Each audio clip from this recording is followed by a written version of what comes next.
Hey guys, and welcome back to the channel. Today we're going to be replacing this water heater. I've been having some issues with it. It's kind of full at the bottom, and been wanting to kind of move on to a tankless water heater anyway. So this was just kind of an excuse to do that. We got some work to do, but we're going to get it done here pretty quick. So stay tuned.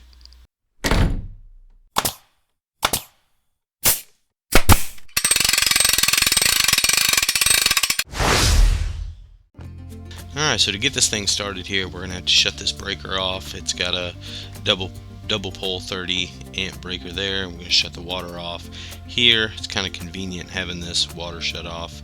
And then we're going to go ahead and unhook our electrical from the water heater over here. So remember, safety first. Alright, so now that the breaker is turned off, we know the breaker is turned off, I went ahead and grabbed my electrical tester as well, just to make sure that there wasn't any juice flowing through there, and just popping the top off, and gonna go ahead and undo those wire nuts and get that taken care of. Yeah, I'm pretty stoked about this project. Like I said, it's something that I really wanted to do, and I think that a tankless water heater is definitely going to save us some money. So, but like I said, safety first, make sure everything's off.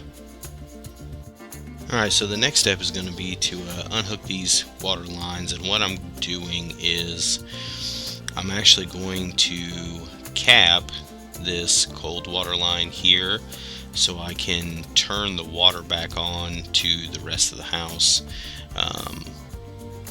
That way we don't have to, I mean, it'll just be cold water, but it's better than not having any water at all. So I'm gonna go ahead and cap this, and I'm gonna cut the old hot water line there, but I'm going to try to reuse that line since it's already there.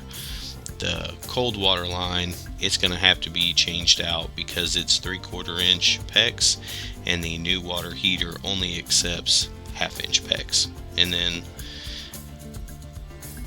the next thing will be to get this thing drained. Alright, so I'm just using a regular garden hose here to get this thing drained. I will say I was actually kind of surprised at how fast the water actually came out of there, because I was expecting it to drain pretty slow, but it actually came out pretty quickly, which is good, because I mean, obviously it's a whole lot easier to get this thing moving and get it out of the way when it doesn't have, 50 gallons worth of water in it. But like I said, I was pretty surprised. It came out pretty quickly. Alright, so now that we got this thing draining, instead of just standing around watching it, we're going to go ahead and work on this electrical. Going to try to get rid of some of that old wire and tackle that. Alright, so I went ahead and got the cover off of the panel and took the old breaker out. Obviously, if you don't feel comfortable doing this, you can hire somebody, to do the electrical work. I went ahead and did it myself. Alright, so we got the old water heater removed, and gonna have to build something there to hold the new one. But now it's time to work on this wiring. It's 6-gauge wire, which is required for a 60 amp double pole breaker. So that's gonna be fun to work. So now trying to figure out the best place to put this. There is a hole at the top where the old one was, but it's not going to work very well there. So I think I'm going to come in from the side. It's not going to look as pretty, but it's going to get the job done. And then I'm just going to tack it up to the ceiling there and keep it secure. Alright, so I got this huge thick cable ran. Just went ahead and tacked it up there to the floor joist, keep it nice and tidy and out of the way, and then kind of ran it alongside the wall. I'm going to have to do something with that in the future, but then ran it through the side and get it into the box. This is the tankless water heater that I chose to get. It's an Eco Touch, 14 kilowatt. I think it'll be fine for our house, the size of our house, and number of sinks and showers and stuff like that. It's got a lot of features. I bought it on Amazon. It was not super expensive, so we're gonna give it a shot. So this is the apparatus that I built. It's not going to be this way forever, but it's just kind of something temporary to hold this thing up so we can get everything hooked up and get it going. So I went ahead and changed out that T to accommodate for a half-inch line and coming down. So doing the electrical part here was actually pretty straightforward. I mean, you got two hots and a ground, and they're labeled. So getting them put in there, just make sure those screws are tight.